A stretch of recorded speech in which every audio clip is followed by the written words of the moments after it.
Subscribe कीजिए दोस्तों हमारे चैनल को। नोटिफिकेशन पाने के लिए बेल आइकन को प्रेस कीजिए। नमस्ते बच्चों, ऑनलाइन क्लास में आपका स्वागत है। देखो, हम आज आपको हिंदी ग्रामर पढ़ाएंगे।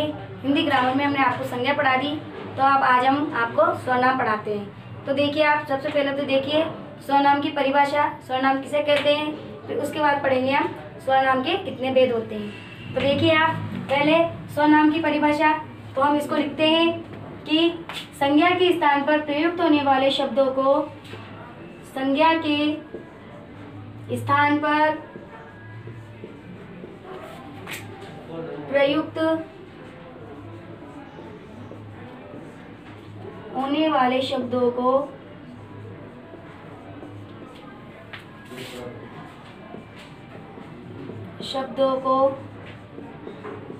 सर्वनाम कहते हैं।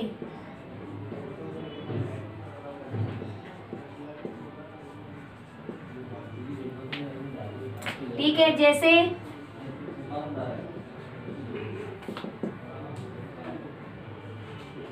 मैं, तुम, वह, वे आदि, ये तो हमारे सर्वनाम शब्द है। देखिए, आप संज्ञा की परिभाषा बताई थी आपको कि संज्ञा किसे कहते हैं। किसी व्यक्ति, वस्तु या स्थान का बोध होता है, उसे हम संज्ञा कहते हैं। तो अब उसी की जगह देखिए, आप सर्वनाम, संज्ञा के स्थान पर प्रयुक्त होने वाले शब्दों को हम सर्वनाम कहते हैं। जैसे मैं, तुम, वह और वे आदि। अब देखिए, सर्वनाम के भेद, यानी सर्वनाम के 6 भेद होते हैं।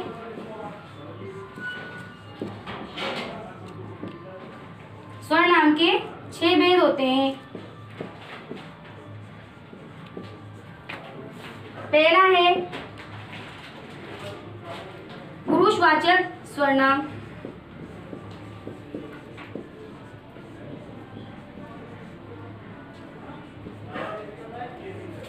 दूसरा है निश्चयवाचक सर्वनाम।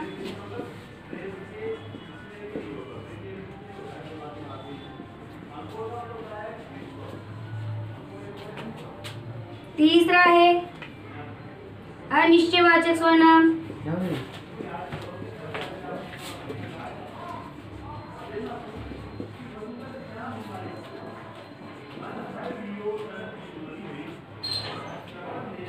चौथा है संबंधवाचक सर्वनाम।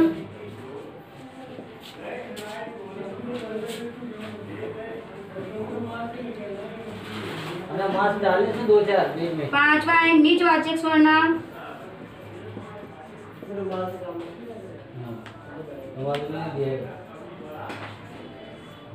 और छठा है प्रश्नवाचक सर्वनाम।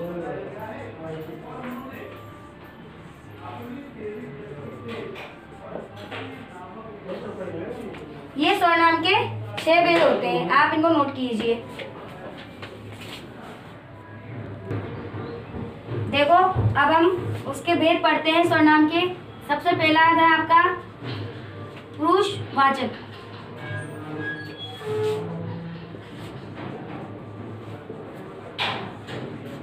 सर्वनाम। ठीक है, तो इसकी परिभाषा पढ़ते हैं हम। सबसे पहले, जिस सर्वनाम का प्रयोग करने, जिस सर्वनाम का प्रयोग, जिस सर्वनाम का प्रयोग कहने में, सुनने में या जिसके संबंध में कहा जाए, कहने में,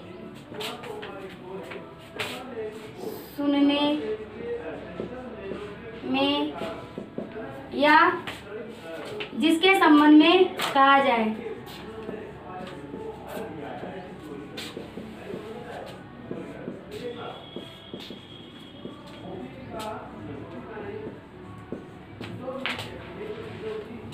वहाँ पुरुषवाचक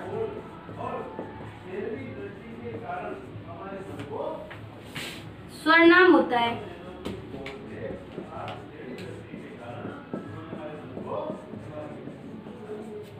ठीक है, इसका उदाहरण देखिए आप, जैसे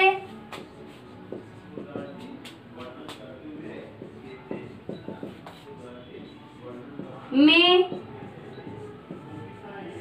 तुम, वह, वे आदि। नोट कीजिए। देखो, पुरुषवाचक सर्वनाम ये भी 3 प्रकार के होते हैं। तो ये कौन कौन से होते हैं देख लिया आप पहले। पुरुष 3 प्रकार के होते हैं, इसी में लिखना आगे, पुरुष 3 प्रकार के होते हैं। ठीक है, पहला देखिए आप, उत्तम पुरुष।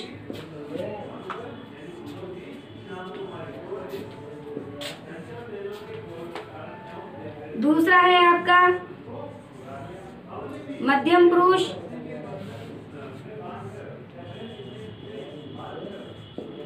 और तीसरा है अन्य पुरुष।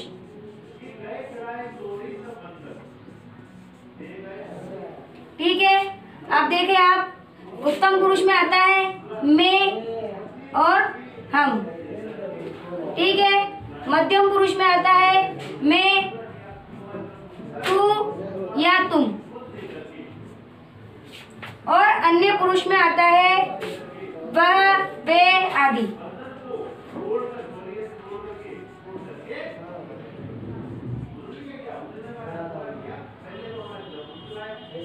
आप इनको नोट कीजिए।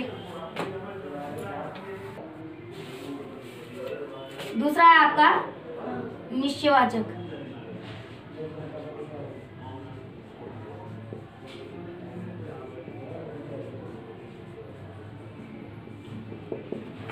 देखिए, इसकी परिभाषा देखिए, जिन सर्वनाम शब्दों से किसी निश्चित वस्तु का बोध होता है।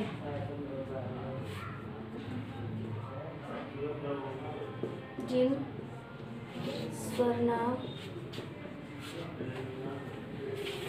शब्दों से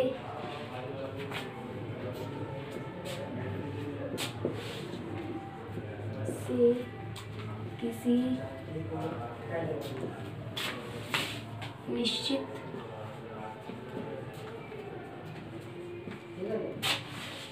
वस्तु का बोध होता है, वहाँ निश्चयवाचक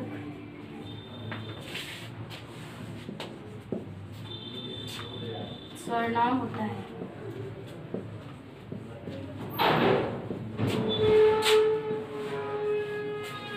ठीक है, जैसे यह,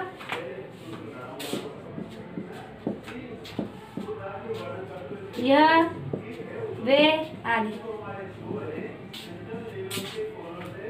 इसको नोट कीजिए। देखो, तीसरा है हमारा अनिश्चयवाचक सर्वनाम। अब इसमें देखिए, जिन सर्वनाम शब्दों से किसी निश्चित वस्तु का बोध नहीं होता है,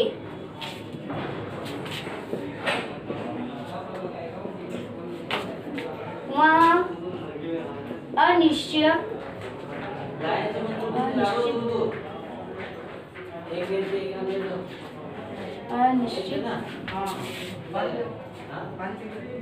वाचक सर्वनाम होता है। जैसे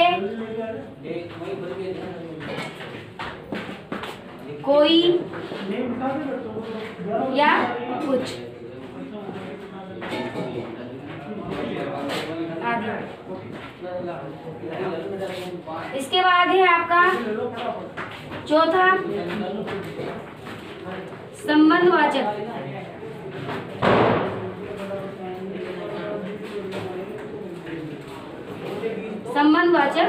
स्वरनाम। देखिए आप इसकी परिभाषा देखिए। अब संबंधवाचक जिन सर्वनाम शब्दों के द्वारा वाक्यों का परस्पर संबंध प्रकट होता है। जिन सर्वनाम शब्दों के द्वारा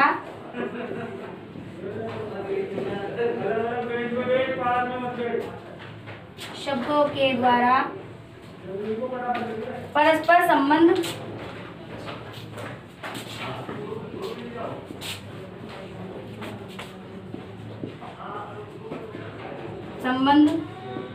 प्रकट होता है,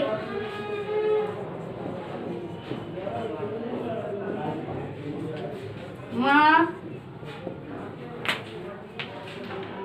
संबंध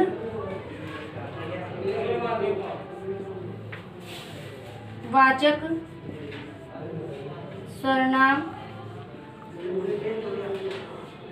होता है। उदाहरण देखिए इसका, जैसे जो, सो, उसको आदि। अब आप इनको नोट करो। आज के लिए हम आपको यहीं तक पढ़ाते हैं। इसके आगे का हम आगे अगली क्लास में पढ़ाएंगे। आपको ये याद करना है और लिखना है, ठीक है।